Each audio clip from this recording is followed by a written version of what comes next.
गेल्या अनेक दिवसांपासून दोन्ही राष्ट्रवादी एकत्र येतील अशा प्रकारच्या चर्चा होत्या। मात्र आज शरद पवार साहेबांनी एक मोठं वक्तव्य केलं आहे आणि यावरती आता यामुळे फुल स्टॉप लागलाय का असं देखील प्रश्न उपस्थित झालाय। माझ्यासोबत बोलण्यासाठी राष्ट्रवादी काँग्रेस पक्षाचे प्रदेश अध्यक्ष महबूब शेख आहेत। काय सांगाल, पवार साहेबांनी आज असं म्हटलं की जे भाजप सोबत गेले त्यांना आपण सोबत घेऊ शकत नाही किंवा संधी साधूपणा ज्यांनी केला त्यांच्यासोबत आपण जाऊ शकत नाही। असं आहे की याच्यात आमच्यासारखे कार्यकर्ते जे अनेक वर्षापासून पवार साहेबाच्या विचारावर काम करतात त्यांना फार काही नवल वाटत नाही।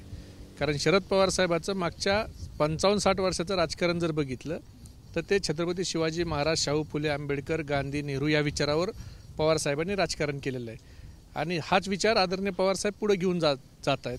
त्यामुळं पक्ष एकत्र होणार, पवार साहेब भाजपसोबत जाणार, ह्या सगळ्या चर्चा फक्त मीडियामध्ये आणि बातम्यामध्ये होते। पवार साहेब तसं कधीही बोललेलं आमच्या पाहण्यात आलं नाही आणि आम्हाला विश्वास होता की पवार साहेबांनी जो विचार इतक्या वर्ष जोपासला आहे तो विचार आदरणीय पवार साहेब हे सोडणार नाहीत। त्यामुळं हे माध्यमांना जरी नवल वाटत असलं तरी आम्हाला नवल वाटत नाही, कारण पवार साहेब हे फक्त एक नेता नसून तो एक विचार आहे आणि त्या विचारावर आम्ही काम करतो। माळेगाव कारखान्याची निवडणूक सुरू आहे आणि त्यामध्ये चंद्रराव जे आहेत त्यांच्यावरती अजितदादा टीका करतात। त्यांनी असं म्हटलं की आता वय 85 झालंय, विस्मरण होत आहे। असं आहे की खरं तर अशी टीका करणं योग्य नाही। विस्मरण हे 85 वर्ष वयाच्या माणसाला होतंय असा कोणी गैरसमज करून घेऊ नये। 85 वर्षाचे लोक लय खमके असतात, त्यांनी ठरवलं 85 वर्षाच्या लोकांनी तर ते काय करू शकतात हे आपण अनेक निवडणुकीत बघितले, किंबहुना मागच्या लोकसभेच्या निवडणुकीत देखील बघितले। पण असं एखाद्या वयोवृद्ध माणसावर टीका करणं ही आपल्या महाराष्ट्राची संस्कृती नाही। खरं तर आपली महाराष्ट्राची संस्कृती ही वडीलधाऱ्याचा आदर करणारी संस्कृती आहे। पण एखाद्या निवडणुकीत राज्याच्या उपमुख्यमंत्र्यांनी एवढ्या खालच्या पातळीवर जाऊन टीका करणं मला वाटतं हे त्यांच्या पदाला शोभणारं नाही। त्यांनी काय शुभेच्छाच दिल्या ना त्यांना उपमुख्यमंत्र्याचे मुख्यमंत्री व्हायला, तर त्यांनी त्यांचं विस्मरण होतंय असं बोलणं मला वाटतं हे बरोबर नाही।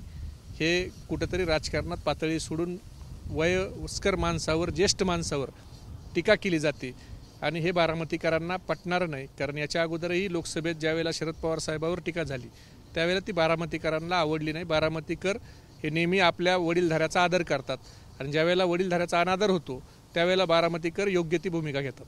पुढे ते असं सुद्धा म्हणाले की मला बारामतीकरांना चेअरमन पदाची कारकीर्द काय असं दाखवायची आहे।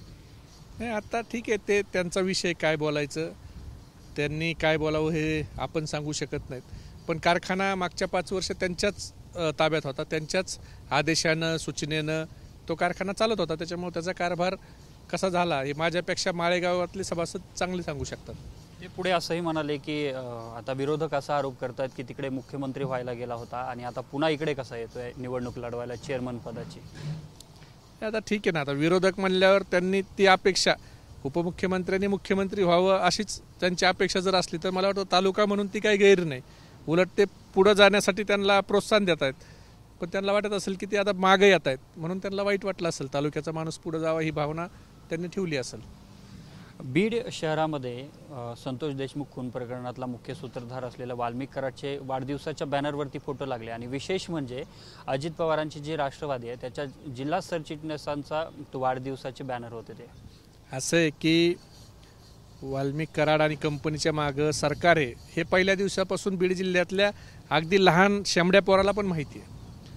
त्यांनी कधी हकालपट्टी केली का वाल्मिक कराडशी अजित पवारांच्या राष्ट्रवादीने? कधीच केलेली नाही आणि त्यांनी नेहमीच त्यांना पाठीशी घालण्याचं काम सातत्यानं केलेलं आहे। अनेक आरोपी त्यात निष्पन्न होऊ नयेत म्हणून सरकारी पातळीवर बऱ्याच हालचाली त्या ठिकाणी झालेल्या आहेत। त्यामुळं त्यांचा ह्यांना पाठिंबाच आहे, त्यांनी जे काही कृत्य केलं त्यांना ह्यांचा पाठिंबा आहे। त्याच्यामुळं त्यांचा फोटो बॅनरवर लागला याच्यात आम्हाला काही नवल वाटत नाही, कारण त्यांनी कधी त्यांच्यावर कारवाई केलेली नाही, पक्षातून काढायची किंवा बडतर्फ करायची। फक्त विष्णू चाटेला तालुका अध्यक्षपदावरून काढले, पक्षातून कुणालाही काढलेलं नाही त्या आरोपीपैकी। नक्कीच आपल्यासोबत महबूब शेख हे होते आणि त्यांनी जी अजितदादांकडून टीका होती ती वयोवृद्ध लोकांवरती अशा प्रकारची टीका करणं योग्य नसल्याचं म्हटलंय। दुसरीकडे वाल्मिक कराड आणि गँगच्या पाठीमागे सरकार पहिल्यापासून असल्याचं देखील त्यांनी म्हटलंय। कॅमेरामॅन हर्षल निकमसह मी अशोक काळकुटे, TV9 मराठी, बीड।